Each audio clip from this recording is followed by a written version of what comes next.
Congratulations on winning the People's Award. Please tell us a little bit about your piece of work and how it came about.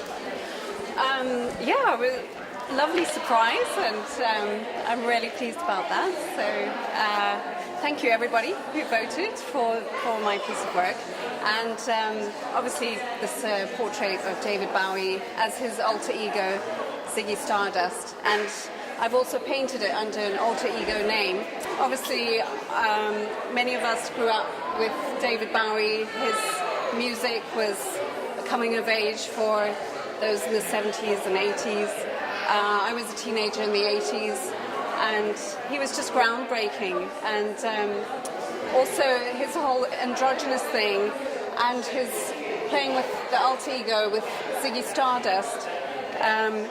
I don't think anybody had really done that before. I can't think of anybody anyway, but you know, when he passed away recently, I think everybody was just shocked, because when it's been a part of your growing up, you almost feel like it's part of your life. Is, you know, it's just quite an overwhelming thing, really, to see these great people that their music was entwined with our lives. The music's very evocative. And I also recently did a George Michael as well, and I want to do more of these. It's just the music that spoke to me, spoke to many of us.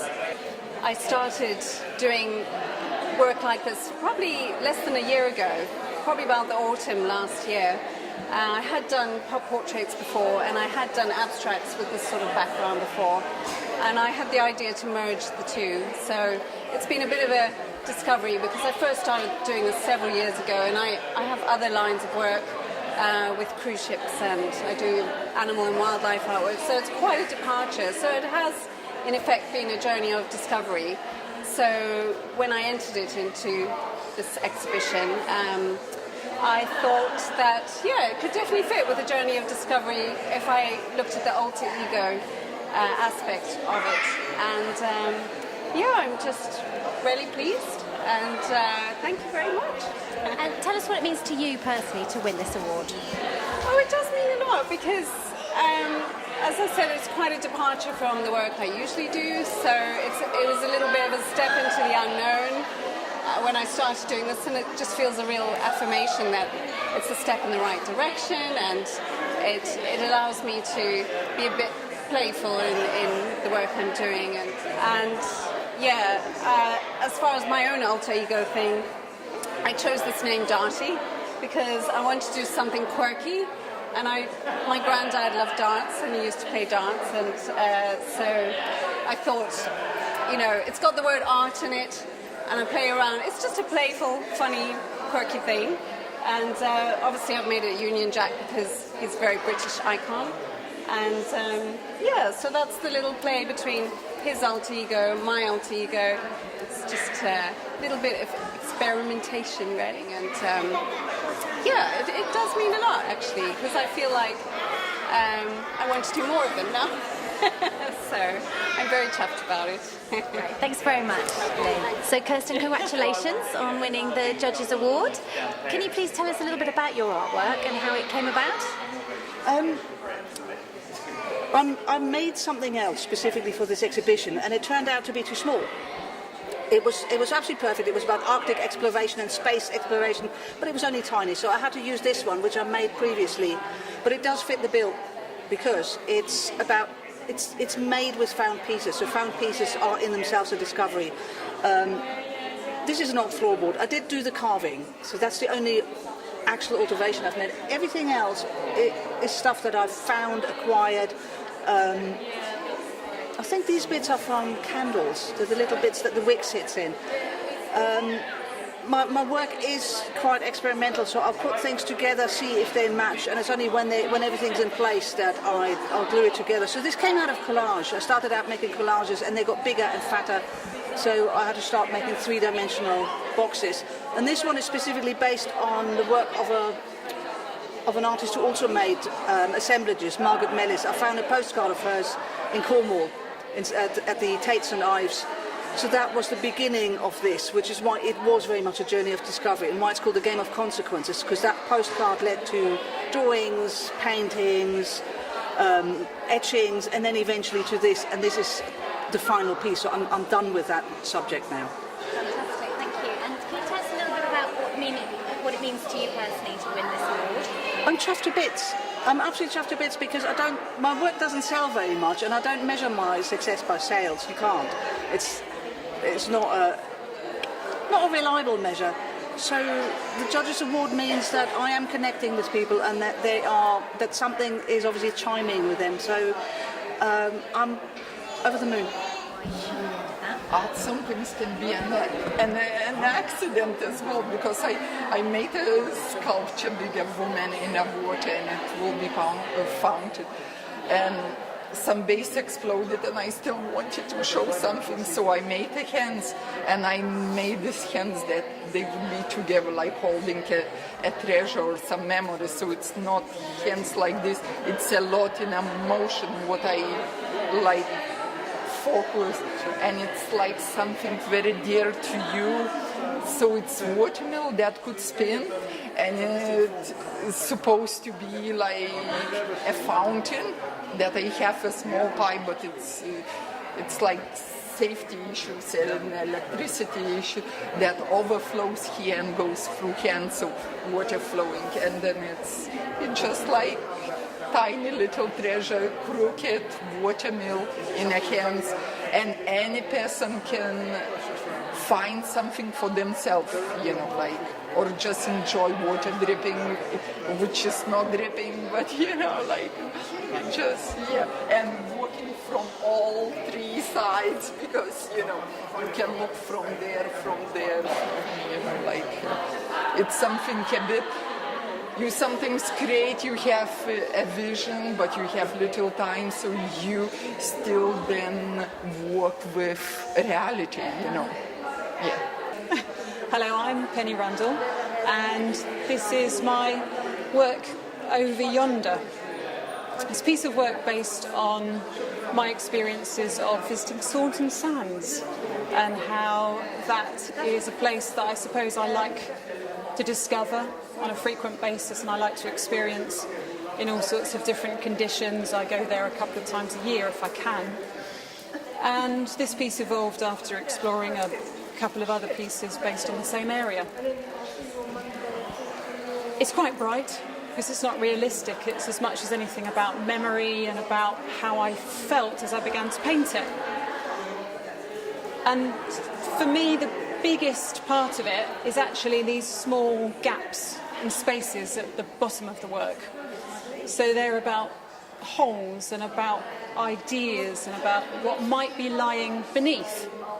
So the other piece that I've put in the exhibition is called What Lies Beneath.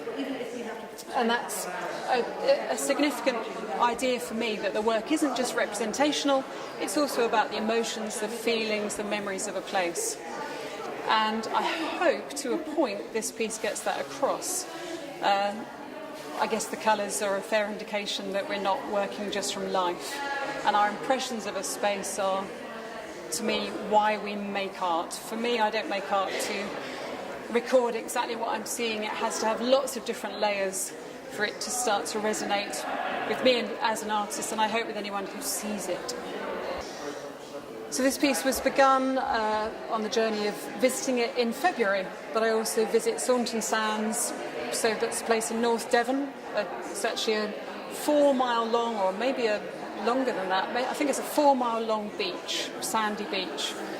And this was from a trip in February, so part of the work, the beginning of the journey of making it, was started when I was there. So I'll just take easy materials to work with, so just dry materials. So whilst I was there, I made a pastel drawing, and as soon as I came back, I made a closer representation in paint. And then as the journey carried on, this piece just began to emerge. It just began to feel like a fun way of representing my memories of being there in the summer. So I'd go to Devon with a group of friends. The nice thing about this piece is that round about here, the friend who I was visiting the place with was surfing. So for me, it also includes the memory of the fun that we've had, and the colours again start to touch on that. So my journey would start with realism. I always like to do a drawing that's close to what I'm seeing, And then each evolution of the piece gets more to do with memory and feeling. Hi Imogen, so would you please tell us a little bit about your piece of artwork and how it came to be? Well, it was something that came about last autumn when I was going through quite a tricky time, sort of trying to juggle, as a lot of people do, being a parent, trying to work, trying to run stuff at home, and everything got a bit too much. So I was talking to my counsellor, and we had a conversation about what I was trying to juggle, and she said, "What do they tell you on the aeroplane?" Which is obviously the title of the piece. And it's about actually the idea that if you don't look after yourself, then you aren't capable of looking after other people. And that was the big lesson for me, basically, to just try and give myself a bit of a break, stop putting too much pressure on myself, trying to live up to expectations which I had set and no one else. So it was about just trying to get that balance back, actually. So Imogen, how long have you been painting? I've been painting ever since I was very, very little, but I actually studied product design at university, and it was only when my children, I've got twins, when they were a few years old, I actually managed to find a little bit of time for myself, and the painting just came back. And I just one afternoon a week, just a couple of hours, I was able to just put aside and just get back into my painting, and the passion returned, and I've just been painting ever since, the last sort of 7 years, trying to do as much of my own work as possible. I also teach in secondary school, so I've been part-time for a few years, so part of that juggle.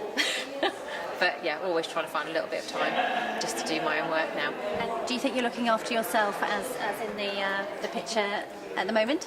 Definitely, yeah. I think I've managed to find a balance that's working for everybody. So, but this is always going to remain a very important reminder to me of that time and finding the balance, definitely. Right, Bill. So we've got your installation here. So Yep. could you tell us a little bit about it? Well, it's the result of thought. I'm a conceptual artist, so it's the embodiment of an idea, and my territory is movement, light and sound, and this is a light piece, and I do have a particular interest in interactivity and random, and this is random. So the idea starts with what do I fancy making now? And I think, well, I quite fancy making something using random. Okay. And then I think, well, what? And I think, well, I haven't made a piece using light for a while, so I'll go with light rather than movement or sound. Sound is problematic when in a group show. Right. So I haven't done sound in quite a while, though I used to enjoy it quite a lot. So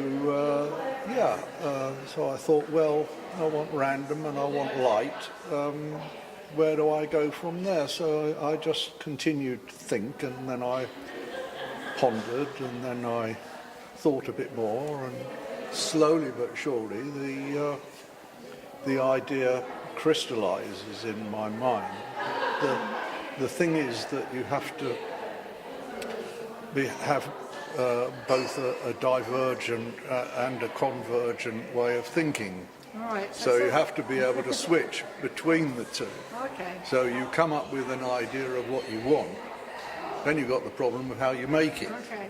So if what you want is too difficult to make, then you have to change what it is that you want until such time as the two things come together. Okay. So on here you've made all of the lights. Yes, And they're turned on a lathe. They're all at different levels. Yes. And is that, Well, I'm working with random, that's so random, okay. they're random heights, and the lights are also random lengths. Okay. So when you do the installation, it doesn't go in the same place every time? Oh, Do you no, make a no, random no. kind of pattern? Well, it depends on the space that it's got to occupy. Okay. And in this case, it's fairly limited. It's a compressed space, so one has to think in terms of seeing it directly from the front rather than having the facility of moving around, Yeah. or indeed moving in it itself. Yeah, well, even with its constraints, I think it's a good thing to have another medium within an exhibition Yeah. that isn't just hung on a wall. So I think it's really brought a lot to Well, the exhibition. Hi Carol, thanks so much for putting this great art exhibition together for us. First of all, would you tell us a little bit about Pager Art? Yeah, well, I started it with my daughter about 5 years ago after being in a job for 20 odd years before that. So it's a now or never thing. We've always been interested in art, so we've always wanted to bring art to people who don't know a lot about art, so the education side of it, and also affordable art that people can, buy for their homes. So that's basically where we started, and then we went on to promote art to people in homes, going into their homes, finding out if they've got some sort of problem, they don't know what to buy, and don't know whether it's the right kind of artwork to do. So that's basically where we're at the moment. Great, and how do you feel the art has gone down today? I think it's done really, really well because it's quite a small exhibition, but then that's good to start with. And I think the standard of artwork was really good. We weren't really sure what we were going to get. When it's an open competition, you're never really sure.